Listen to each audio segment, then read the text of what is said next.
Assalamualaikum warahmatullahi wabarakatuh. Nama saya Vi Armiandau, NIM 2019-34022 PPSI semester 5. Kali ini saya akan membahas mengenai model pembelajaran ekspositori. Apa itu model pembelajaran ekspositori? Menurut Rolly Killen, pembelajaran ekspositori adalah pembelajaran yang menekankan pada proses penyampaian materi secara verbal dari seorang guru kepada siswa agar siswa tersebut dapat menguasai materi pembelajaran secara optimal. Roy juga menamakan metode ini dengan istilah pembelajaran langsung karena menggunakan pendekatan pembelajaran yang berorientasi kepada guru atau teacher center, yang mana materi tersebut langsung disampaikan langsung oleh guru. Tujuan model pembelajaran ekspositori ada dua. Yang pertama, membimbing siswa dalam menyimak materi pembelajaran dan dapat mengetahui efektivitas serta efisiensi penggunaan strategi ini. Yang kedua, mendorong siswa untuk mencari dan menemukan serta menambah wawasan melalui belajar mandiri. Ciri-ciri pembelajaran ekspositori yaitu yang pertama, cara menyampaikan materi pelajaran secara verbal. Artinya, bertutur secara lisan merupakan alat utama dalam melakukan pembelajaran ini. Yang kedua, biasanya materi pelajaran yang disampaikan adalah materi pelajaran yang sudah jadi. Yang ketiga, tujuan utama dari pembelajaran ini adalah penguasaan materi pelajaran itu sendiri. Strategi pembelajaran ekspositori dapat berbentuk ceramah, demonstrasi, pelatihan, atau praktek kerja kelompok. Dalam menggunakan strategi pembelajaran ini, seorang guru juga dapat mengaitkan dengan diskusi belajar kooperatif. Prinsip-prinsip penggunaan strategi pembelajaran ekspositori. Yang pertama, berorientasi pada tujuan. Tujuan pembelajaran harus dirumuskan dalam bentuk tingkah laku yang dapat diukur pada kompetisi yang harus dicapai oleh siswa. Tujuan yang spesifik memungkinkan kita bisa mengontrol efektivitas penggunaan pembelajaran ini. Yang kedua, menggunakan komunikasi verbal. Dalam proses komunikasi, guru berfungsi sebagai sumber penyampaian materi secara verbal, baik melalui tulisan maupun kata-kata, dan juga mengatur lamanya durasi penjelasan materi serta menyimpulkan materi pelajaran. Yang ketiga, kesiapan materi pelajaran. Peserta didik terlebih dahulu harus memposisikan dirinya dalam keadaan siap, baik secara fisik maupun psikis, guna untuk menerima pelajaran. Yang keempat yaitu keberlanjutan materi pelajaran. Ekspositori yang berhasil adalah apabila melalui proses penyampaian dapat membawa siswa pada situasi ketidakseimbangan, sehingga mendorong mereka untuk mencari dan menemukan atau menambah wawasan melalui proses belajar mandiri. Langkah-langkah dalam penerapan strategi pembelajaran ekspositori. Yang pertama, persiapan, preparation. Yang kedua, penyajian atau presentation. Yang ketiga, korelasi atau correlation. Yang keempat, menyimpulkan atau generalization. Yang kelima, penerapan atau application. Langkah yang pertama, langkah persiapan. Dalam strategi pembelajaran ekspositori, langkah persiapan merupakan langkah yang sangat penting. Keberhasilan pelaksanaan pembelajaran ekspositori sangat tergantung pada langkah persiapan. Ada beberapa hal yang harus dilakukan dalam langkah persiapan ini, di antaranya yang pertama, berikan sugesti positif dan hindari sugesti yang negatif.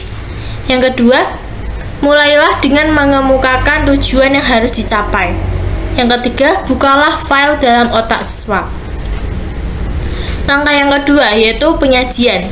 Langkah penyajian adalah langkah penyampaian materi pelajaran sesuai dengan persiapan yang telah dilakukan. Yang harus dipikirkan oleh setiap guru adalah bagaimana agar materi pelajaran tersebut mudah dipahami oleh siswa. Beberapa hal yang harus diperhatikan dalam pelaksanaan langkah ini yaitu 1. Penggunaan bahasa, 2. Intonasi suara, 3. Menjaga kontak mata dengan siswa, Yang keempat, menggunakan jokes yang menyegarkan.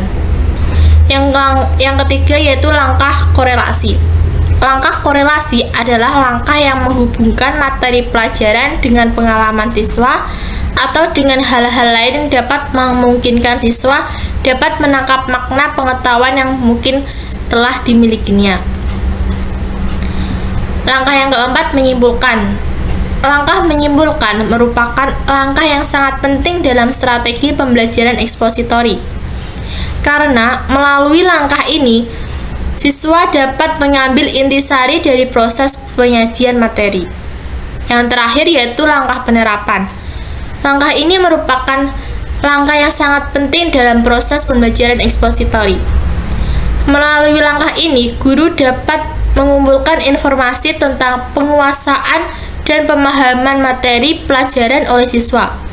Teknik yang dapat digunakan pada langkah ini yaitu: 1. Dengan membuat tugas yang berkaitan dengan materi pelajaran yang telah disampaikan, serta yang kedua dapat memberikan tes sesuai dengan materi pelajaran yang telah disampaikan. Nah, model pengembangan ini juga memiliki kelebihan dan kekurangan.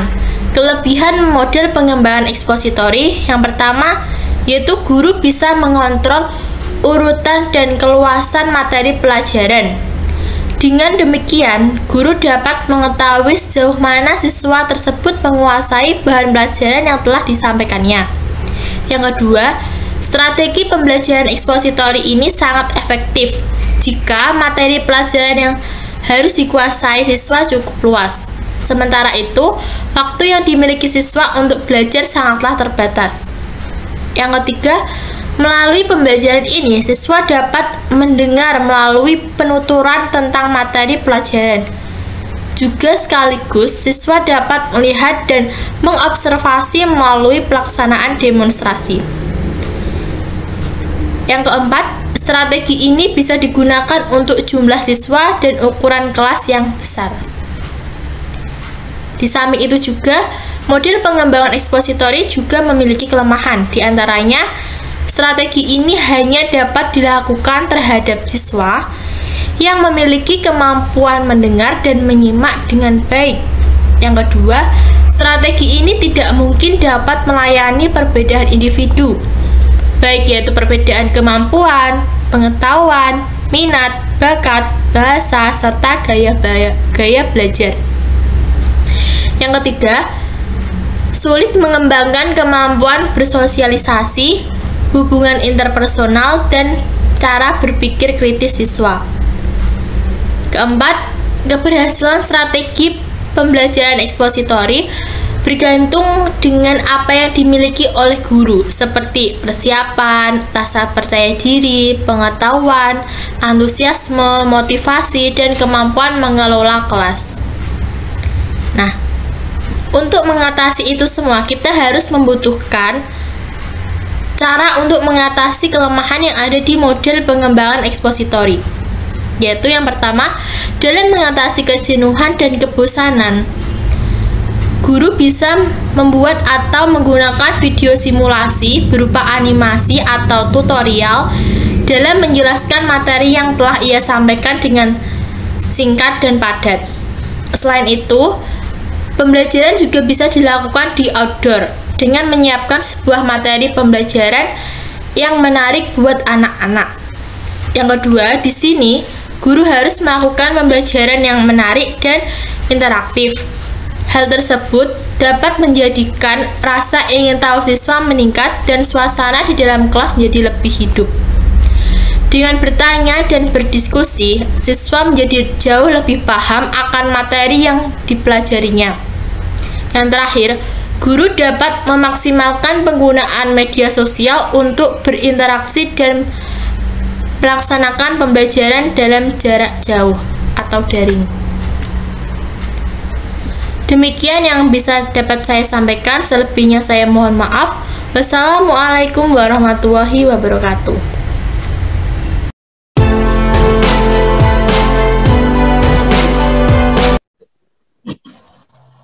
Assalamualaikum warahmatullahi wabarakatuh. Waalaikumsalam warahmatullahi wabarakatuh. Selamat pagi teman-teman.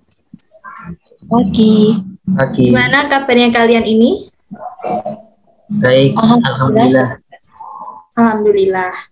Nah, sebelum kita ke materi, saya akan melakukan presensi terlebih dahulu. Yang pertama, Tino Haryani. Hadir, Bu. Yang kedua, Rizka Yuga. Hadir, Bu.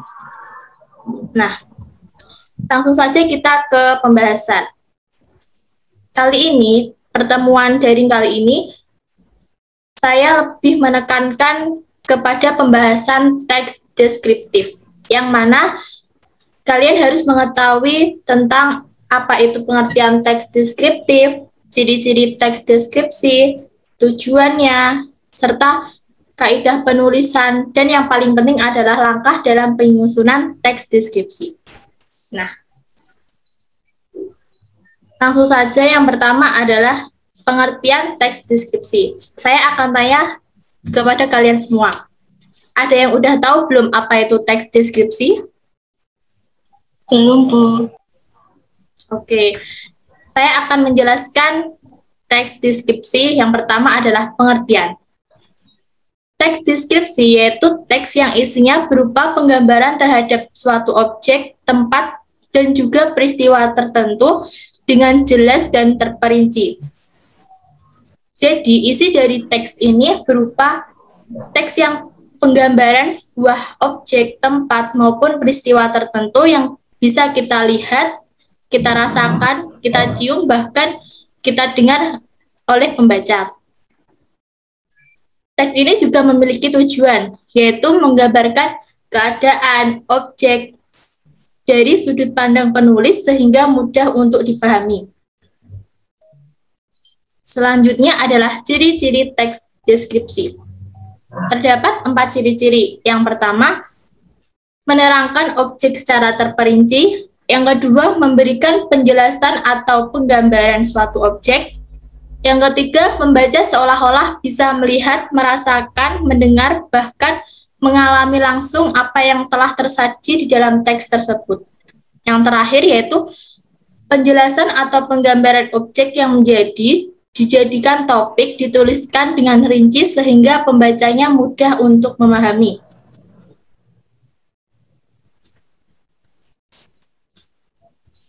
Nah, dalam menulis teks deskripsi, tidak boleh sembarangan. Kita harus menggunakan kaidah penulisan yang benar.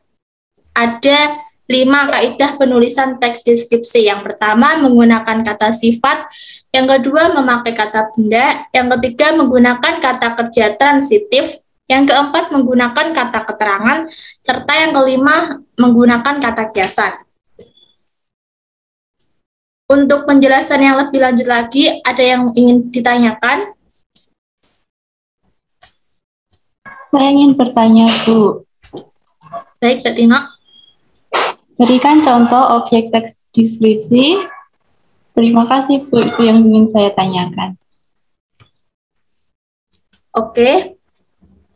Ada lagi yang ditanyakan? Saya, Bu. Begini. Ya, silakan. Dalam menyusun teks deskripsi, apakah ada langkah-langkahnya? Makasih. Iya, sama-sama. Nah, saya akan menjawab pertanyaan yang pertama. Berikan contoh objek dari teks deskripsi. Nah, misalnya ini ya, saya membawa ballpoint. Ballpoint ini bentuknya memanjang, dan di dalam ballpoint ini terdapat tinta yang berwarna hitam. Tidak saja tinta ini harus berwarna hitam, tetapi juga ada yang berwarna merah, biru, kuning, merah, bahkan yang lainnya. Nah, jika isi tinta ini habis, kalian bisa mengisinya ke tempat yang tersedia isi pulpen, seperti di tempat buku atau bahkan di tempat fotokopi. Nah, pulpen ini sangat penting bagi kita semua. Jadi, kita dalam hidup ini udah membutuhkan pulpen ini sejak kecil. Nah, pertanyaan yang kedua yaitu mengenai langkah-langkah dalam menyusun teks deskripsi.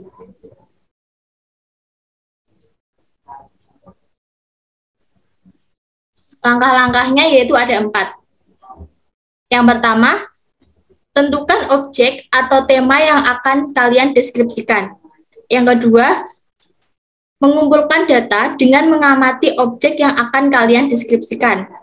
Serta yang ketiga, kalian dapat menyusun data tersebut ke dalam urutan yang sistematis, serta membuat kerangka karangan. Yang terakhir, kalian bisa mengembangkan kerangka karangan tersebut menjadi karangan deskripsi yang sesuai dengan tema yang kalian tentukan.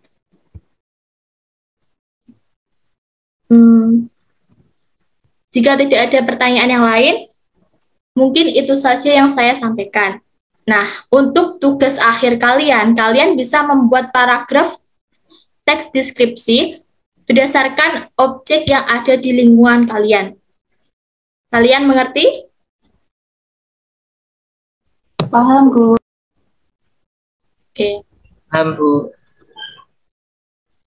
Mungkin itu saja yang saya sampaikan pada pertemuan daring kali ini. Jika ada yang ditanyakan, kalian bisa tanya langsung kepada saya melalui aplikasi yaitu WhatsApp atau yang lainnya. Ya. Terima kasih atas perhatiannya. Bila ada salah kata, saya mohon maaf. Wassalamualaikum warahmatullahi wabarakatuh. Waalaikumsalam. Waalaikumsalam warahmatullahi wabarakatuh. Terima kasih teman-teman.